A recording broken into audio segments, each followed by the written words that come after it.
Hello student, video में सभी का स्वागत है।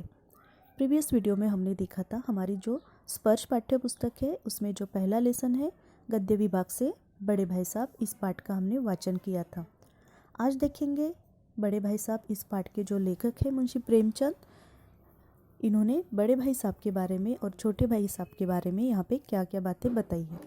तो सबसे पहले हम लोग प्रस्तावना पढ़ते हैं कि बड़े भाई साहब के बारे में लेखक क्या कहते हैं। तो प्रस्तुत पाठ में जो है दो भाइयों की कहानी लेखक ने बताई है। एक है बड़े भैया तो दूसरा है छोटा भाई। बड़े भैया जो है वो छोटे भाई से उम्र में कुछ साल ही बड़े हैं, लेकिन बड़े होने का फ़र्ज वह बखूबी निभा रहे हैं।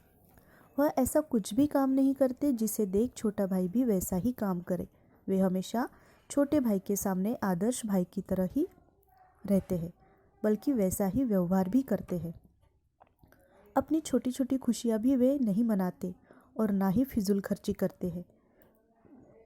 तो आइए लेखक प्रेमचंद जी की बड़े भाई साहब की यह कहानी हम लोग देखते हैं। तो सबसे पहले फर्स्ट पैराग्राफ देखो। मेरे भाई साहब मुझसे 5 साल बड़े, लेकिन वह 3 दर्जे आगे है। उन्होंने भी उसी उम्र में पढ़ना शुरू किया था जब मैंने शुरू किया, लेकिन तालीम जैसे महत्व के मामले में वह जल्दबाजी से काम लेना पसंद न करते थे। इस भवन की बुनियाद खूब मजबूत डालना चाहते थे, जिस पर आलीशान महल बन सके। 1 साल का काम 2 साल में करते थे, कभी कभी तो 3 साल भी लग जाते थे। बुनियाद ही पुख्ता न हो तो मकान कैसे पायेदार बने। मैं छोटा था, वह बड़े थे। मेरी उम्र 9 साल की थी, वह 14 साल के थे। उन्हें मेरी तंबीह और निगरानी का पूरा और जन्मसिद्ध अधिकार था, और मेरी शालीनता इसी में थी कि उनके हुक्म को मैं कानून समझूं। अब जो बड़े भैया है वो छोटे भाई से 5 साल बड़े हैं, लेकिन केवल 3 दर्जे आगे है। दर्जे का मतलब होता है कक्षा या क्लास। लेखक कहते हैं कि बड़े भैया ने उसी उम्र में पढ़ना लिखना शुरू किया था जिस उम्र में मैंने शुरू किया था, लेकिन तालीम जैसे महत्वपूर्ण मामले में बड़े भैया जल्दबाजी बिल्कुल नहीं करते थे। भवन की बुनियाद मजबूत डालना चाहते थे जिस पर आलीशान महल बन सके, क्योंकि आपको तो पता ही होगा कि मकान बनाने के लिए बुनियाद का पक्का होना बहुत ज़रूरी होता है, आवश्यक होता है, तभी वह मकान मजबूत बनता है और टिके भी रह सकता है। उसी तरह बड़े भैया जो है वो 1 साल का काम 2 साल में करते थे, मतलब एक ही कक्षा में 2 साल तक रहते थे, क्योंकि वे हमेशा फेल हो जाते थे। कभी कभी तो 3 साल भी लग जाते थे। छोटे भाई की उम्र 9 साल की थी और बड़े भैया जो है वो 14 साल के थे, इसलिए छोटे भाई की जिम्मेदारी बड़े भैया पर थी और वे उसे बखूबी निभा रहे थे। लेखक कहते हैं कि मेरी शालीनता इसी में थी, यानी छोटा भाई यहाँ पे कहता है कि मेरी शालीनता इसी में थी कि मैं बड़े भैया की हर बात मानूं, क्योंकि बड़े भैया के ऊपर छोटे भाई की जिम्मेदारी थी और छोटा भाई बड़े भैया का आदर और सम्मान भी करता था। आगे देखते हैं सेकंड पैराग्राफ। वह स्वभाव से बड़े अध्ययनशील थे, हरदम किताब खोले बैठे रहते और शायद दिमाग को आराम देने के लिए कभी कॉपी पर, किताब के हाशियों पर चिड़ियों, कुत्तों, बिल्लियों की तस्वीरें बनाया करते थे। कभी कभी एक ही नाम या शब्द या वाक्य 10-20 बार लिख डालते। कभी एक शेर को बार बार सुंदर अक्षरों में नकल करते, तो कभी ऐसी शब्द रचना करते जिसमें न कोई अर्थ होता न कोई सामंजस्य। मसलन एक बार उनकी कॉपी पर मैंने यह इबारत देखी: स्पेशल, अमीना, भाइयों भाइयों, दरअसल, भाई भाई, राधे श्याम, श्रीयुत राधे श्याम। 1 घंटे तक इसके बाद एक आदमी का चेहरा बना हुआ था। मैंने बहुत चेष्टा की कि इस पहेली का कोई अर्थ निकालूं, लेकिन असफल रहा और उनसे पूछने का साहस न हुआ। वह 9वीं जमात में थे, मैं 5वीं में। उनकी रचनाओं को समझना मेरे लिए छोटा मुँह बड़ी बात थी। अब यहाँ पे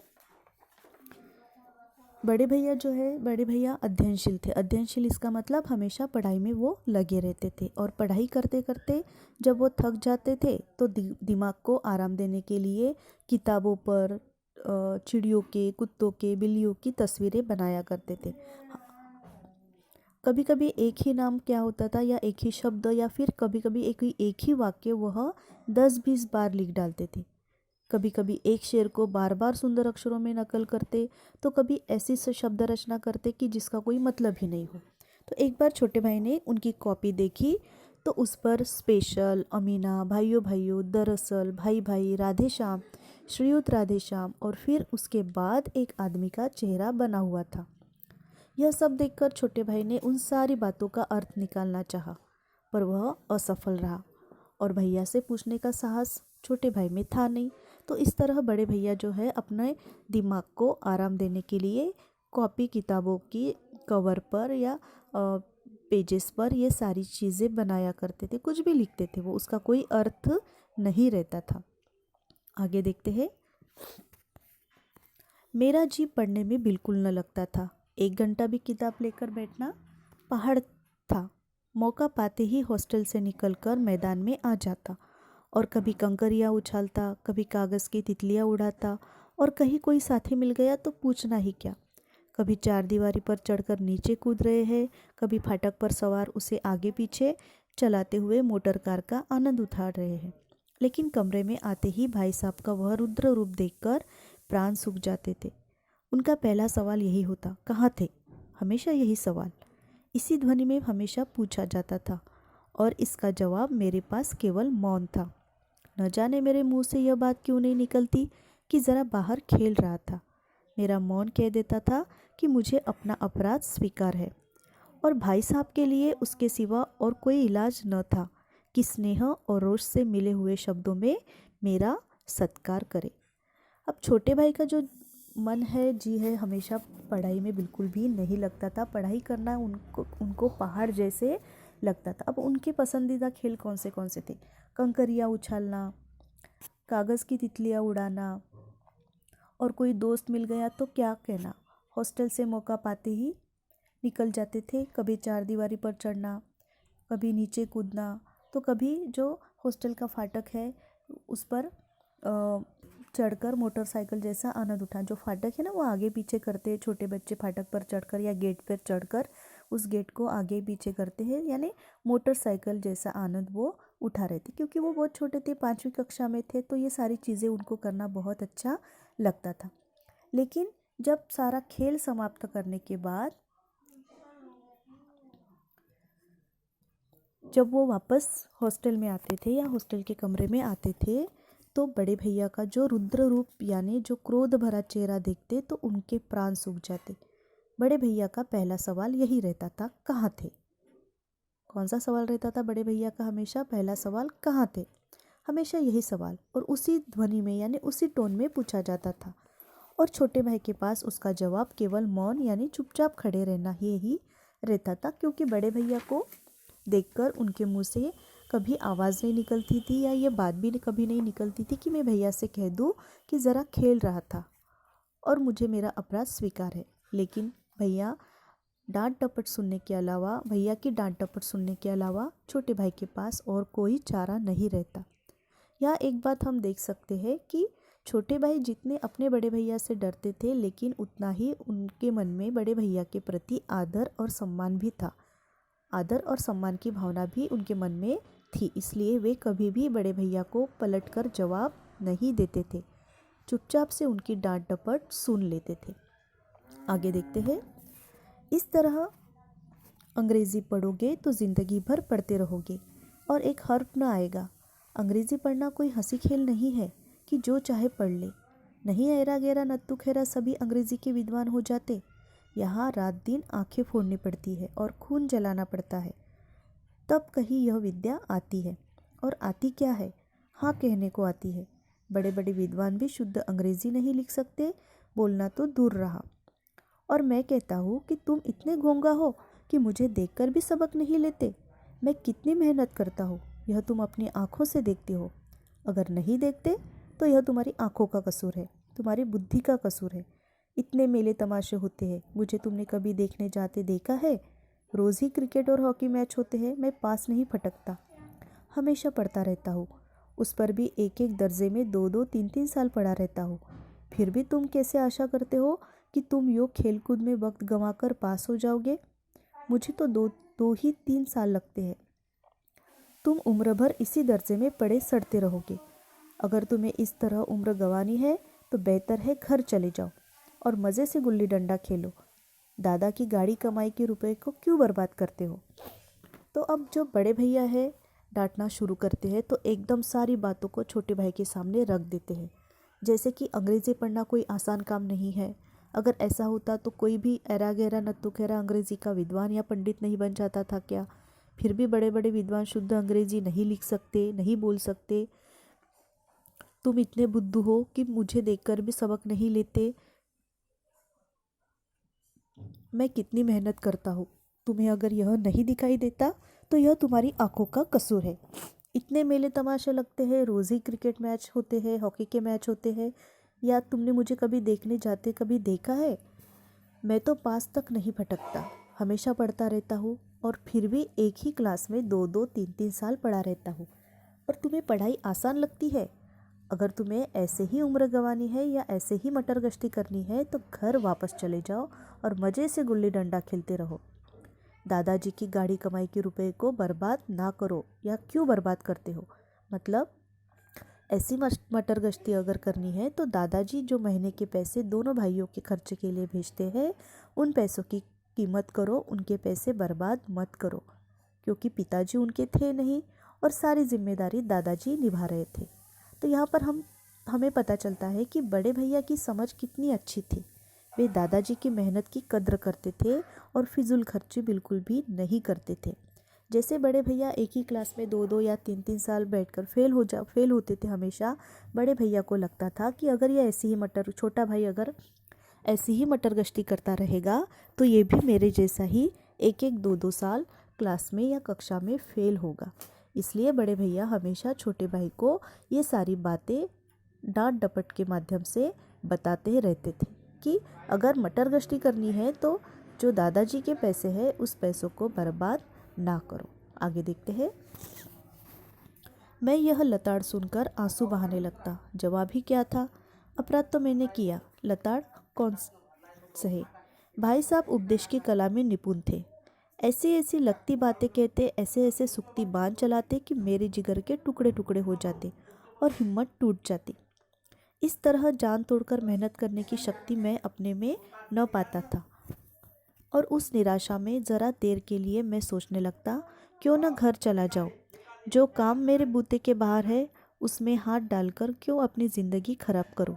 मुझे अपना मूर्ख रहना मंजूर था, लेकिन उतनी मेहनत से मुझे चक्कर आ जाता था। लेकिन घंटे 2 घंटे बाद निराशा के बादल फट जाते और मैं इरादा करता कि आगे से खूब जी लगाकर पढ़ूंगा। चटपट एक टाइम टेबल बना डालता, बिना पहले से नक्शा बनाए कोई स्कीम तैयार कैसे की जाए या काम कैसे शुरू किया जाए। अब जो है बड़े भैया की जो सारी बातें सुनकर जो है छोटा भाई आंसू बहाने लगता, क्योंकि अपराध तो उसने किया था और भैया की बातें सुनने के अलावा और वह कुछ नहीं कर सकता था, क्योंकि भैया उपदेश की कला में माहिर थे। ऐसी ऐसी बातें सुनाते कि मन को बुरी लग जाती थी और हिम्मत उसकी टूट जाती थी। लेकिन भैया जितनी मेहनत छोटा भाई बिल्कुल भी नहीं कर पाता था। भैया जितनी मेहनत छोटा भाई बिल्कुल भी नहीं कर पाता था। सोचता था कि मैं इतनी मेहनत क्यों करूं, जैसा हूँ ठीक हूँ।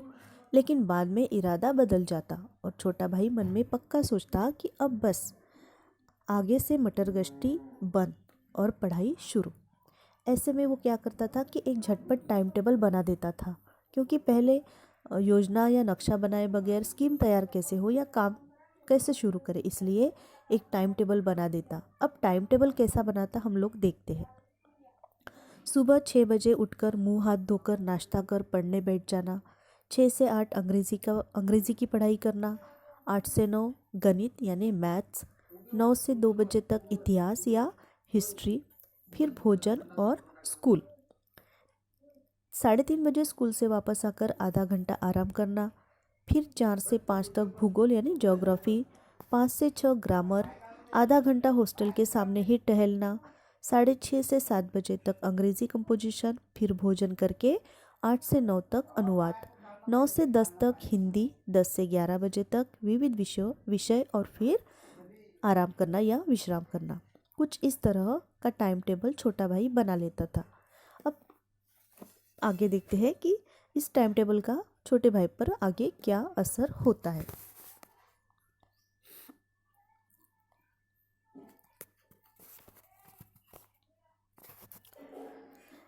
टाइम टेबल बना लेना एक बात है, उस पर अमल करना दूसरी बात। पहले ही दिन उसकी अवहेलना शुरू हो जाती। मैदान की वह सुखद हरियाली, हवा के हल्के हल्के झोंके, फुटबॉल की वह उछल कूद, कबड्डी के वह दाव घात, वॉलीबॉल की वह तेज़ी और फुर्ती मुझे अज्ञात और अनिवार्य रूप से खींच ले जाती, और वहाँ जाते ही मैं सब कुछ भूल जाता। वह जानलेवा टाइम टेबल, वह आंखें फोड़ पुस्तकें किसी की याद न रहती, और भाई साहब को नसीहत और फजीयत का अवसर मिल जाता। मैं उनके साए से भागता, उनकी आंखों से दूर रहने की चेष्टा करता। कमरे में इस तरह दबे पाँव आता कि उन्हें खबर न हो। उनकी नज़र मेरी ओर उठी और मेरे प्राण निकले। हमेशा सिर पर एक नंगी तलवार सी लटकती मालूम होती। फिर भी जैसे मौत और विपत्ति के बीच भी आदमी मोह और माया के बंधन में जकड़ा रहता है, मैं फटकार और घुड़कियाँ खाकर भी खेल कूद का तिरस्कार न कर सकता था। अब भैया की डांट सुनकर जो है वो मन में, वो जो भैया जब उसे डांटते थे तो भैया की जो डांट सुनकर है वो मन में ठान कर टाइम टेबल तो बना लेता था, या छोटा भाई टाइम टेबल तो बना आसानी से बन जाता था। पर टाइम टेबल बनाना एक बात है और उस पर अमल करना अलग बात होती थी, मतलब उसे फॉलो करना अलग बात होती थी। होता है ना, हम लोग कोई प्लान बनाते हैं लेकिन उस प्लान के मुताबिक कभी हम लोग चलते ही नहीं, वो वैसे ही बनाकर रख देते। तो छोटे भाई ने भी टाइम टेबल तो बना लेता था जोश में आकर, लेकिन उस टाइम टेबल को कभी फॉलो नहीं करता था। मैं क्यों नहीं करता था, उसका एक कारण था कि हॉस्टल के बाहर जो उनके मैदान था, उस मैदान की हरियाली को देखकर, हवा के हल्के हल्के झोंके को, फुटबॉल की वह उछल कूद, कबड्डी की वह दांव पेंच, वॉलीबॉल की वह तेजी और फुर्ती देखकर छोटा भाई उसकी तरफ आकर्षित हो जाता, और टाइम टेबल के अनुसार चलना है यह वह भूल जाता था। उस टाइम टेबल को नज़रअंदाज करना पहले दिन से शुरू हो जाता था। फिर से वही होता, बड़े भैया को डांटने का मौका मिल जाता। छोटा भाई कमरे में भैया की नज़रों से बचकर आ जाता ताकि भैया को कानों कान खबर न हो। डर भी रहता कि भैया को पता चलेगा तो प्राण ही निकल जाएंगे। हमेशा सर पर एक रंगी तलवार सी लटकती रहती थी, एक डर लगा रहता था हमेशा बड़े भैया का।